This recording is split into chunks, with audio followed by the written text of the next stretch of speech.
What's up, YouTube? In today's video, I'm talking a little bit about what I kind of consider losers of this year's NBA draft. We'll be talking about some questionable picks and just some other teams that kind of struggled, in my opinion, to really kind of make have a big imprint on this year and their future because of what they did or didn't do. So let's get into it. Before we do, feel free to subscribe to the channel, like the video, so subscribe, comment, let me know who you thought were losers or who were winners, and let's just start off. So the first pick that I was kind of like a little head scratching with was Dalen Terry going to Chicago at 18. Just a little questionable by Chicago, just a little high. And I think there were better players on the board. I loved, guys like Ty Washington, EJ Liddell, guys who were taken a lot longer or a lot later. Even a guy like taking Jovic here, I think would have been fine for Chicago. Terry, I think, has a really good fire and competitiveness to him. I think he'll be good. I think he'll be a guy who stays in the league. But was there a little bit more potential there? I think there was. So a little questionable. Again, I'm not hating or anything like that, but just a little questionable and kind of raised my eyebrow to it. Up next is the Cleveland Cavaliers. I wasn't really crazy with their draft. It doesn't seem like they got too many guys that I'm really excited about. Ochai Agbaji at 14 was kind of the one that I'm kind of questioning a little bit. It just seems too high. I like Brandon more. I love Ty Washington more. There's a couple of guys that I really liked a lot better than Ochai, and I just really am kind of scratching my head as to why they picked him. And again, Branham, Laravia, like those guys were on the board. Beauchamp, even Blake Wesley. Like there are guys left on the board here that I'm kind of like wondering why they just didn't really look into them more.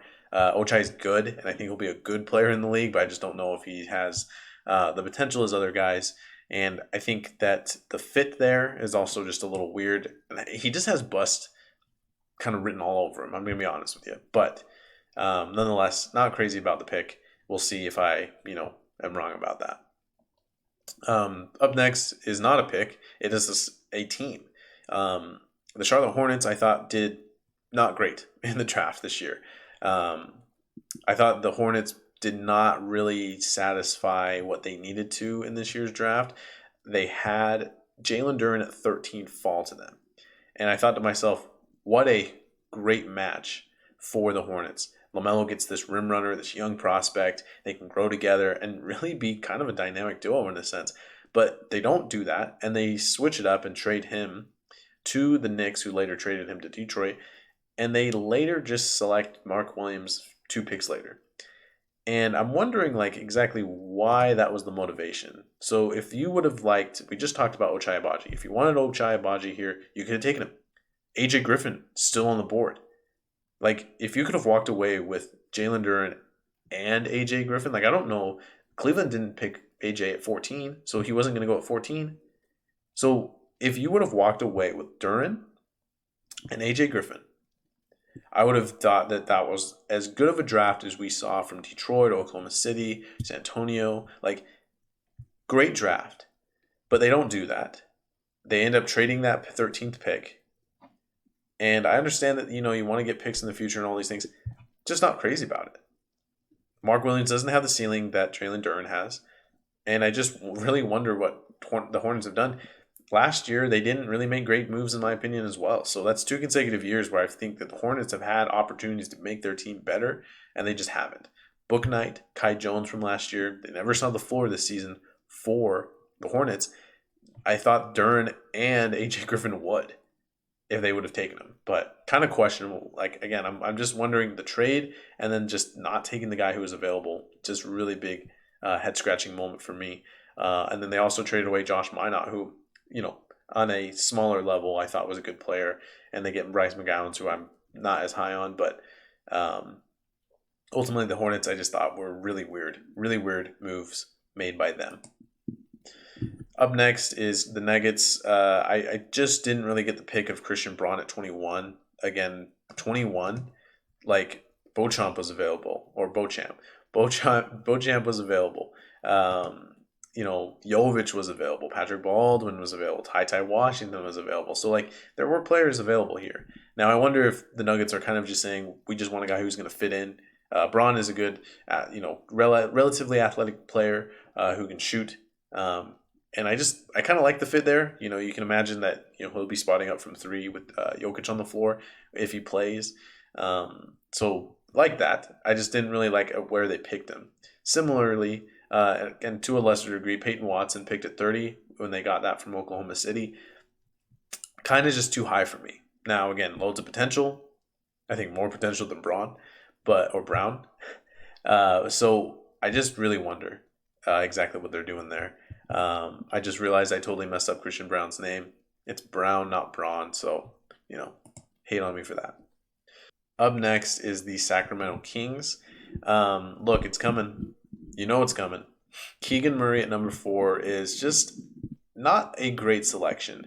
And when you watch other teams be able to move back, and this is not just this year is an example, but this is a multi-year example. You should not have issues with moving back in the draft unless your asking price is way too high. So if Sacramento said, we want 3 future firsts for Keegan Murray and this 4th pick, that could have been Ivy out of Purdue, then okay. That's pretty ridiculous. But you have to be able to move back. Like, if you're trying to make this team a contender or a playoff team, like Sacramento has been preaching to us, these are moves that you have to make, and you got to get them right. If you're picking within the top 5, you should be picking these dudes that have high ceilings and that can really win. You're not picking, and this is what I hear from kind of the pro Sacramento Kings fans or anything like that. Like, you cannot pick Keegan Murray at 4 and then say, well, he's going to be a great role player for us. That's not who you select at 4. I believe that Ivy will make more all-star teams than Murray. Is anyone shocked by that? Now, yes, Murray probably fits with Sacramento better than Ivy. But then why not move back? Because you know that Detroit wanted him. You know that there were other teams that were just really excited to get Ivy. Why is it that you stay at 4 and take a guy that you could have taken later and you get nothing for it other than him? And even Murray himself is going to be 22 going into the season. And I just don't love that for the Kings, who is, again, a team that wants to win now, and they're not making win now moves. So didn't like that. They also selected Jaden Hardy at 37 and moved him. So just questionable things by Sacramento. But I honestly can't be too upset. They picked a guy who was going to be 23 entering the season last year in Davion Mitchell, and now they're picking another old guy. And not old. Again, these guys can improve, but it's just, is Murray going to be right now at 22 years old? Is he going to, like when Dyson Daniels or other players like Mathurin, Sharp, like, are these guys going to be as good as Keegan Murray right now at 22 years old? When they themselves are 22, are they going to be better? I think they are. So I can't with Sacramento. And they haven't done anything within the last few years of their drafting skills. They haven't done anything that really impresses me. Everybody wants to kind of dunk on the whole Marvin Bagley, like they picked him over Luka Doncic. Cool. And I get that. At the same time, they've really messed up other places as well. So I can't take this team seriously. And Keegan Murray being selected at 4 just is kind of the cherry on top of the cake or the ice cream, whatever. The New York Knicks are my next team here. It's kind of not winners or just kind of questionable team that made weird moves during the draft. I think Dieng was really good for them. I thought that was a great pick. But then they move him. And yes, you get future picks. And yes, you open up cap space. But I just, like, that has to materialize. If it turns into Jalen Brunson and they gave up Dieng for that, I'm kind of like, who's the big winner here? Oklahoma City in that trade. Because all you did was open up moves or open up, avenues so you could get Jalen Brunson. Like, I love Brunson. He's never going to be an all-star. And you're probably going to pay him like an all-star. So I just don't know about that one. I really don't. And then later in the draft at 42, where there were some dudes that were still left on the board. Now, again, once you get in the 40s in the draft, I'm not going to blame you and say you made a horrible pick. But I just don't love it. The Trevor Keels pick at 42. I thought there were other guys available there. And then lastly, I do want to just mention that they were able to acquire Jalen Duren. Like, I thought, oh, cool. Like, they can be able to be, we can, move off of Mitchell Robinson, bring in this young stud at 18 years old who can develop and really provide a good rim runner for the Knicks in the future. But then they trade him to Charlotte. So they just had like two players that I feel like they were able to grab onto, and then they just let him go. And yes, I understand the cap situation. Yes, I understand future picks. I just think that those future picks too are protected. So I don't really know. Like, you're not going to get top 15 talent in those future drafts unless people are making dumb decisions. So unless Sacramento is picking 10 times before you, that's probably not going to happen. And so I just don't really understand the pick from the Knicks there to trade for the future and hold off when they had two really good prospects in their hands. Up at this last spot for my losers are the Washington Wizards. I don't think, again, losers is such a hard term. Just questionable, not winners. I don't look at them as winners. Picking Johnny Davis at 10, while again AJ Griffin's on the board, Ousmane Dieng was on the board. There's dudes that are still left on the board that I think are better fits, and Davis is an off-ball guy, and I think the thought process is that okay, well Bradley Beal is going to be our main kind of point guard or ball handler in the future for the future. He's going to stay in Washington and all that good stuff.